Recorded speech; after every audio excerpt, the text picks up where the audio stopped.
দুবাৰ নহয় একেৰাহে তিনিবাৰ ধুবুৰী লোকসভা সমষ্টিৰ পৰা নিৰ্বাচিত হোৱা মৌলানা বদৰুদ্দিন আজমলক সকিয়নি দিছে এইবাৰ এগৰাকী অসমীয়া পৰিষদৰ সভাপতি আব্দুল বাটেনে। সাংসদ মৌলানা বদৰুদ্দিন আজমলে নগাঁৱৰ এখন জনসভাত মিয়া ভাষা জিন্দাবাদ ধ্বনি দিছিল। সেই ধ্বনি দিয়াত জাঙুৰ খাই উঠিছে সভাপতি আব্দুল বাটেন। ধুবুৰীৰ সাংসদ মৌলানা বদৰুদ্দিন আজমল ইমান দিন ক'ত আছিল বুলি প্ৰশ্ন উত্থাপন কৰিছে আব্দুল বাটেনে। মৌলানা বদৰুদ্দিন আজমলে তিনিবাৰ সাংসদ হোৱাৰ পাছতো অসমীয়া পৰিষদৰ হৈ কিয় এবাৰো মাত মতা নাছিল বুলিও প্ৰশ্ন উত্থাপন কৰিছে আব্দুল বাটেনে। হঠাৎ আজমলে ধুমকেতুৰ নিচিনা ওলাই আহি অসমীয়া পৰিষদৰ নাম লৈ ৰাজনীতি আৰম্ভ কৰাৰো অভিযোগ আব্দুল বাটেনৰ। লগতে আব্দুল বাটেনে কয়, আগন্তুক লোকসভা নিৰ্বাচনত মৌলানা বদৰুদ্দিন আজমলে পৰাজিত হোৱাৰ আশংকাত ভুগিয়ে এনেধৰণৰ মন্তব্য কৰিছে। সেইকাৰণে মিয়া জিন্দাবাদ ধ্বনি দিছে নেকি নগাঁৱত আজমলে, এনেধৰণৰ প্ৰশ্ন আব্দুল বাটেনৰ। সদশেষত কয়, মৌলানা বদৰুদ্দিন আজমলে অকল সাম্প্ৰদায়িক ৰাজনীতি কৰি আছে। হিন্দু মুছলমানৰ ভিতৰত কেনেকৈ বিভাজন কৰা যায় আৰু অসমীয়া জাতিক কেনেকৈ ধ্বংস কৰা যায় সেয়া আজমলৰ নীতি আদৰ্শ বুলিও অভিযোগ উত্থাপন কৰে আব্দুল বাটেনে। এম জি হাজৰিকা ডাঙৰীয়াৰ একক প্ৰচেষ্টাৰে 1994 চনৰ 9 জানুৱাৰী এই অসমীয়া পৰিষদৰ আনুষ্ঠানিকভাৱে জন্ম লাভ কৰে।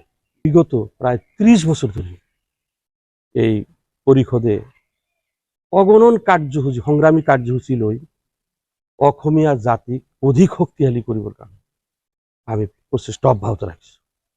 য'ত মিয়া তাত অসমীয়া আৰু য'ত অসমীয়া তাত মিয়া, এনেকুৱা এটা নীতি আদৰ্শৰ ওপৰত, থিমৰ ওপৰত, ফিলচফিৰ ওপৰত আমি আগুৱাই গৈ আছোঁ।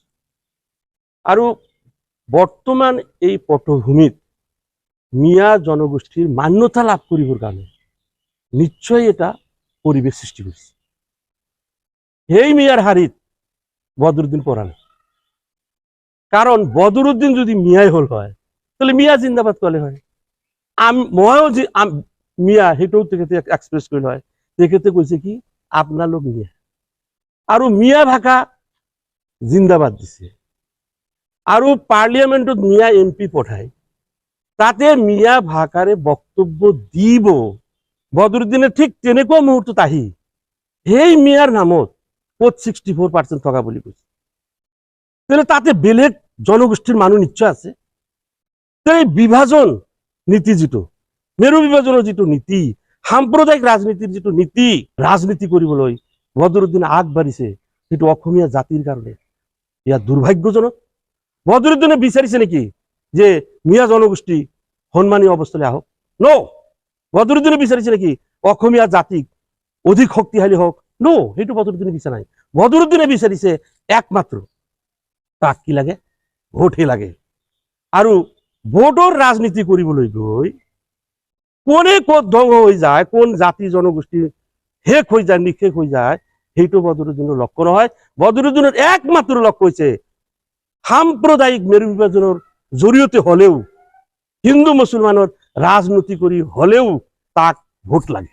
বদৰুদ্দিনৰ হাততো কোনো ভাষা নাই, উন্নয়নটো কৰাই নাই 15 বছৰত।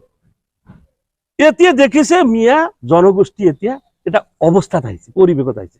গতিকে মিয়াৰ নামত ৰাজনীতি কৰিব বিচাৰিছে, মিয়াৰ নামত ধৰ্মীয় মেৰু বিভাজন কৰিব বিচাৰিছে, হিন্দু মুছলমান কৰি ভোটটোহে লাগে তাক। কিন্তু বদৰুদ্দিনে 15 বছৰত যিটো আমি দেখিছো, কেতিয়াওতো মিয়াৰ উন্নয়ন বা বিকাশৰ কথা বা এওঁলোকৰ সাংবিধানিক অধিকাৰৰ কথা পাৰ্লিয়ামেন্টত উত্থাপন কৰা নাই। এই মুহূৰ্তত কিয়? হোৱাই দিছ বদৰুদ্দিনে মই সকিয়নি দিছো, ইয়াৰ পৰা আপোনালোকৰ এই মাধ্যমৰ জৰিয়তে, মিডিয়াৰ জৰিয়তে মই সকিয়াই আছো, বদৰুদ্দিন তুমি মিয়াক লৈ সাম্প্ৰদায়িক মেৰু বিভাজনৰ ৰাজনীতি, হিন্দু মুছলমানৰ ৰাজনীতি নকৰিবলৈ মই ইয়াৰ পৰা সকিয়াই দিছো।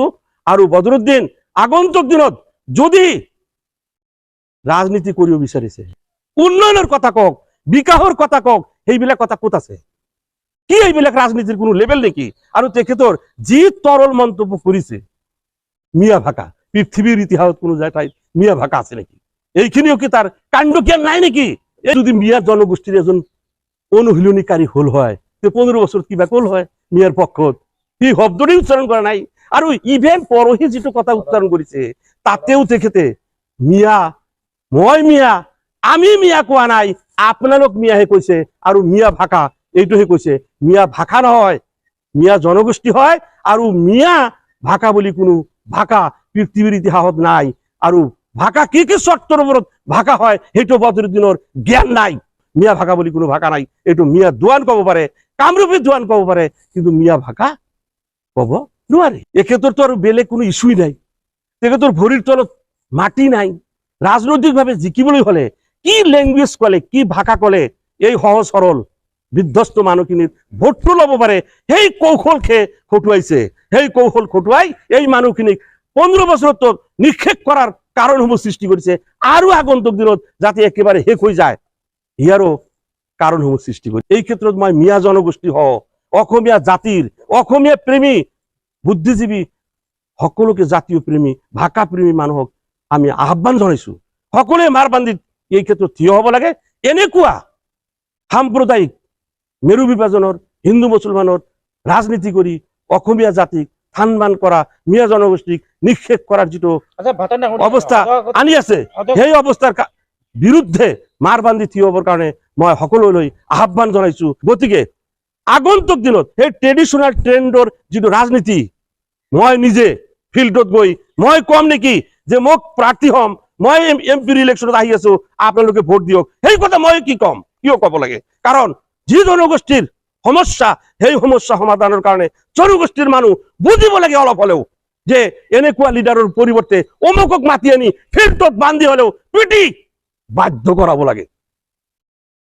এনেকুৱা এটা পজিশ্যনত আনিব লাগে, আৰু আনিলে মই বাধ্যত হৈ, যেহেতু আমি অসমীয়া জাতিৰ স্বাৰ্থত কাম কৰি আছো, মিয়া জনগোষ্ঠী যদি ইয়াৰ মান্যতা লাভ কৰে, এওঁলোকেও আজি নিশ্চয়ই অসমীয়া জাতিৰ বিভিন্ন জাতি জনগোষ্ঠীৰ হাতে হাত বান্ধি, হাতে হাত ধৰি, কান্ধে কাণ মিলাই আগবাঢ়ি উন্নয়নৰ ফালে আগবাঢ়িব, আৰু অসমীয়া জাতিক অধিক শক্তিশালী কৰিব। সেই ৰাস্তাই দি যদি আগবাঢ়ি আহে, নাগৰিক সমাজ যদি সচেতন হৈ আগবাঢ়ি আহে, তেনেহলে মোক বাধ্য হৈ নিশ্চয় মোক আগন্তুক 2024 নিৰ্বাচনত নিশ্চয়কৈ মোক আহিব লাগিব তেতিয়া, কাৰণ আমি সেইটোৱে বিচাৰিম। গৌৰীপুৰৰ পৰা চাহাবুদ্দিন মুন্নাৰ ৰিপৰ্ট, অমৃত নিউজ। অমৃত প্ৰবাহ অসমীয়া সাপ্তাহিক কাকতৰ ডিজিটেল সংস্কৰণ অমৃত নিউজ, সত্যৰ সন্ধানত অমৃত নিউজ।